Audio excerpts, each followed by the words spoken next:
Good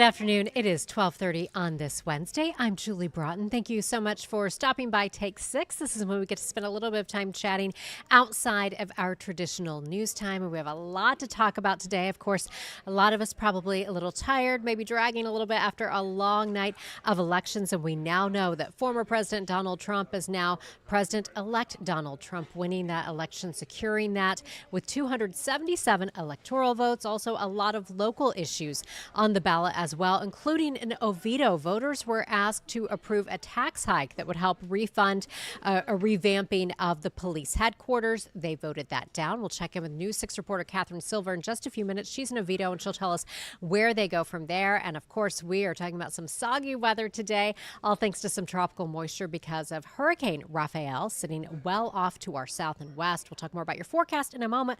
But first, joining us today, we want to get to Dr. Fernando Rivera, and he is a UCF professor of sociology and also the founding director of the Puerto Rico Research Hub at UCF. Dr. Rivera, thank you so much for being here. Thank you for having me. So first of all, for folks who aren't familiar with your work and your research and what you're doing out there at UCF, why don't you tell us a little bit about this and how it started? Yeah, so I'm having a little bit of trouble hearing you. Okay. So might be some technical difficulties out here. Okay, we will try to tweak that audio. You let me know. Is it better? Can you hear me now? I feel like the commercial. A little bit better, yeah. Okay. I think it's just cutting off. Yeah, it's kind of like the joys of technology, right? Yes, we do run into that quite a bit. So tell us a little bit about your research hub and what exactly the type of work you're doing there. Yeah, absolutely. So we're the center of activities dedicated to the story of Puerto Rico and Puerto Ricans at the University of Central Florida. We do this, right. We do a lot of research, particularly on health and disasters. And actually, this year we've been looking at sort of the things, the issues that Puerto Ricans and here in Florida are discussing with us. We provide opportunities for students to do research.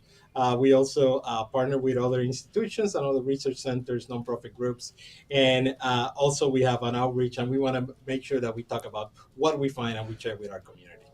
Wonderful. And I know you joined us last night on one of our panels talking about the election, the presidential election. And one of the big stories coming out of the election is the Latino support for now President-elect Trump and how that really helped get him to victory. So talk a little bit about that. And if you were surprised or if you expected this, what are your thoughts on this? Well, we always, in sort of the polling and sort of the focus groups and kind of like the research that we did, economic topics were at top of the tip out there. And I think, the results clearly show that the Trump campaign made a better economic pitch in terms of what is this going to be and it's going to mean for the pockets of people. And I think that message was overwhelmingly won out there, and it support from not only Puerto Rican voters, for other Latino voters here in Florida as well. Yeah. And, now leading up to the election, there was lots of talk with, comments that were made at some of the rallies, regarding Puerto Rico, some, not nice comments that would negatively impact the turnout as far as, voters in that community supporting President Trump. And that doesn't seem to be the case. Is that accurate to say? Yeah, no, it had a minimal impact out there. Again, I think people vote on their own interests and their economic interests. That seems to be sort of how we interpret this. But it didn't make a change in Pennsylvania, where it was contested and there was a large Puerto Rican population out there. So it doesn't seem that it had the impact that it had out there. Obviously, the polls were suggesting that it was going to be a close race, but as we've seen, it seems like this was an overwhelming victory for the Republican Party. Yeah, and we were talking right before we went on, and you mentioned you got up at 4:30 to check the results, and you said that you were surprised at how not close it was. Talk a little bit about that and what you were expecting. Yeah, I think after Joe Biden decided to step down, and there was a lot of enthusiasm with the Harris campaign, and it showed even from our surveys when we kind of like interviewed Puerto Rican voters back in May, there wasn't that level of enthusiasm, and we saw a lot of enthusiasm when we did a survey just last week. So it was kind of like, it was definitely a surprise out here in terms of the level of she couldn't carry Georgia, North Carolina, or Pennsylvania. The level of decisiveness of this victory. It's going to take some time for the Democratic Party to really think about what went wrong, and obviously not the result that a lot of people were expecting, and even the polls were calling it particularly close, but it seems at the end of the day wasn't as close as it was suggested. Yeah, and Mr. Trump seemed to really have a lot of support, especially from young Latino men. Talk about why you think that particular demographic went so hard for Mr. Trump. Well, I think in a sense, well, even from what we saw, right? And sort of the indication is that educated women voted in favor of Harris, where sort of young men with no degrees went for Trump.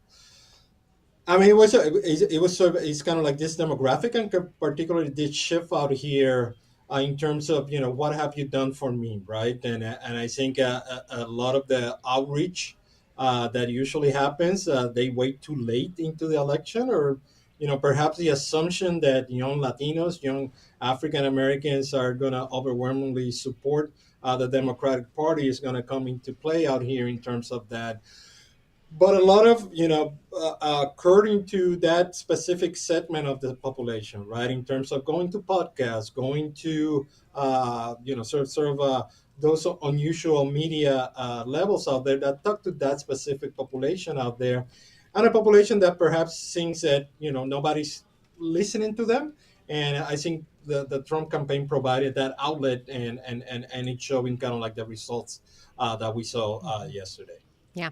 At the end of the day, we all just want to be heard and be listened to. And so that's such a good point. Absolutely, and I think again, obviously, we will have to see what this mean this overwhelming victory in terms of that, and we still have to wait for the House of Representatives as well.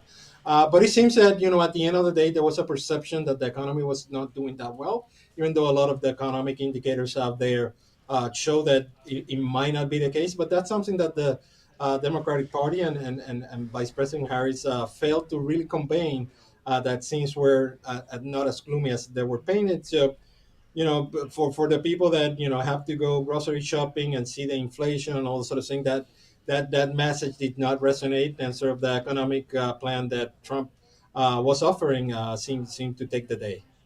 All right. Well, we appreciate so much you taking time to talk to us about this today. I know you have had a long day already, and it's only 12:30. Dr. Fernando Rivera, thank you so much for spending some time with Thank you for us. having me. Yes. We are going to take a short break, and when we get back, we'll check in with News 6 reporter Catherine Silver talking about the Oviedo Police Building referendum, and we will also talk about your forecast. It is wet, it is muggy out there, but things are going to improve. Stay with us. We will be back in 2 minutes.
Welcome back to Take Six. It is 12:41. Thank you so much for hanging around with us. We're going to check your forecast coming up in just a few minutes. You know, it is very wet out there. It is very muggy out there, but we will improve as we move into the weekend.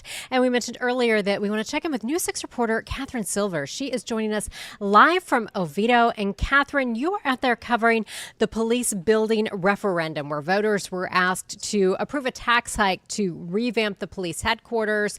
And that was not approved. So what are you hearing now about where they go from here? Yeah, so that was the first thing the chief said when I met with him this morning. He said, that's the question that I'm getting is, where do we go from here? What happens next? And he was honest. He said, I really don't know. I mean, this is a clear message that they have received from voters. This is actually the third time that they've been working to find the money to build a new building for a police headquarters here in the city of Oviedo. The first time they tried, voters approved the funds, but it was only $11 million. It wasn't enough to actually cover construction costs. So they tried another proposal again last year. That was $49 million. Voters said, whoa, that's way too much money. We don't approve that. This year, they tried to scale down a smaller version of that. They made a $32 million proposal to the taxpayers here in Oviedo. And once again, they said no. So the city is really stuck here trying to find out what they can do to rebuild this police department because they need it. The chief told me today they have leaks in the roof. The main problem, though, really is the space. I mean, we know how Oviedo has grown, and this police department has certainly outgrown this building that's 34 years old. You know, we always talk about Boomtown, and it seems like Oviedo is one of those areas. Like you said, it's growing. It's always at the top of the list of best places to live in Central Florida, some of the best communities to raise families in America. And we're looking at that building, and you think, oh, what a beautiful, almost historic looking building. But you mentioned, you know, they have leaks. They have real issues that they're dealing with this. Yeah, and they don't have a lot of options anymore. They can't really ignore things like those leaky roofs. So the chief told me today they do have some ARPA federal funding money that's already earmarked to fix the roof. There's actually 3 buildings in this area. City Hall's nearby. You've got police headquarters. They're going to do repairs on the roof coming up soon. So that will at least, you know, fix something temporarily. But that's not all they need. They really do need a full new police headquarters somewhere. So they are going to move forward with some of those changes that they already have in the works that they can kind of slap a Band-Aid on things, if you want to call it that. But as they look forward, they really need the city council and city staff to kind of go back to the drawing board and see what other options they might have. Because at this point, it seems like a referendum is not what the voters are willing to go for. So the question is, what happens next? I know Oviedo's mayor, Megan Sladek, has even floated the idea of a penny sales tax. We know that that passed overwhelmingly in Seminole County. Voters renewed that last night. So is it possible some of that money that Oviedo gets could go towards building new police headquarters? The chief says he's not the finance guy. That's really all stuff that has to go through the city. So we'll see what happens. Yeah, and I imagine that has to be so frustrating. You're there, your job is to protect the community, and you're asking voters, like, help us out here. But of course, everybody's watching their own bottom line. So I know it's a tough ask in this economy, I think, for a lot of people to volunteer to spend more really for anything. Yeah, and the chief said, you know, he is frustrated, but he does respect the voters' decision. And when he has talked to people, that's what he's heard. People say, you know, the cost of living is going up. We're really struggling here. I don't want to pay more taxes. And he understands that. We all feel, you know, those pressures. So he heard the voters. I mean, they have been very clear at the ballot box. Like I said, this is the third time really that the city has been trying to find the money for this.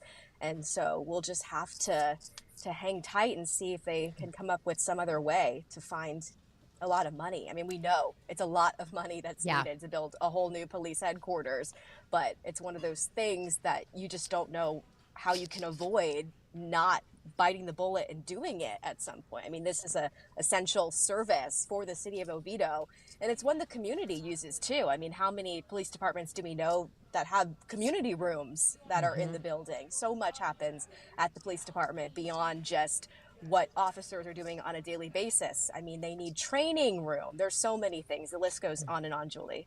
All right. And I know you will be out there throughout the day and reporting for us later today on News 6 and letting us know what else you find out.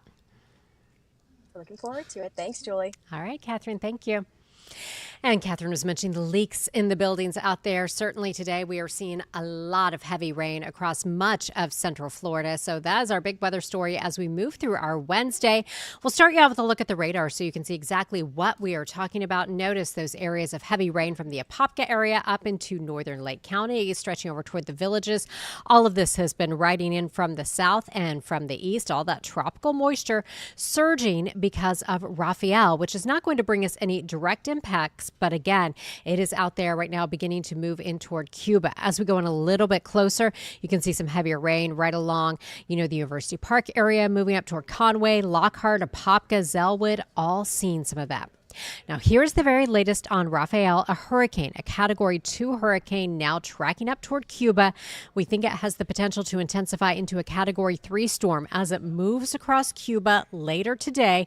We could see tropical storm force wind gusts as far north as the Keys. Then, as this continues to move to the north and west, right around 14 miles per hour, it will move into an area less conducive for development. That means it should weaken before it makes landfall. The models are now trending farther west, more toward a landfall in Texas or Louisiana, but most likely as a tropical storm. But again, it's continuing to pump some tropical moisture up into our area. Here's how this looks on the clouds and rain forecast. We stopped the clock for you at 1 o'clock. This model's been doing very well with the evolution of these showers.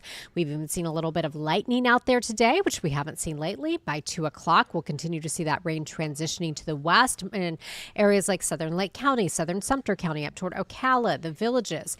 It continues riding to the west and even northwest at times, with more moisture surging our way by 5, 6 o'clock. So expect kind of a slow afternoon drive home. Roads will be wet. We could see reduced visibility in some of those heavier showers through the overnight. Again, we'll keep a little bit of rain around and a whole lot of cloud cover. And then tomorrow we'll still keep our rain chances around 30 to 40%. Right now it is 81 in Ocala, 81 in Leesburg. Melbourne, you were checking at 84, and it is 86 degrees in New Smyrna Beach. Factor in the relative humidity. Look how muggy it is out there. If you're in New Smyrna Beach or Cocoa Beach, Sanford, it feels close to 100 degrees right now. Lakeland, you are feeling like 104 degrees right now. Here's how it looks for you for your rain chances. Rain chances around 40 to 50%. The higher rain chances are in areas like Marion County, so farther to the west. Here's how it looks as we take you through your next 7 days. Again, a soggy day for us today.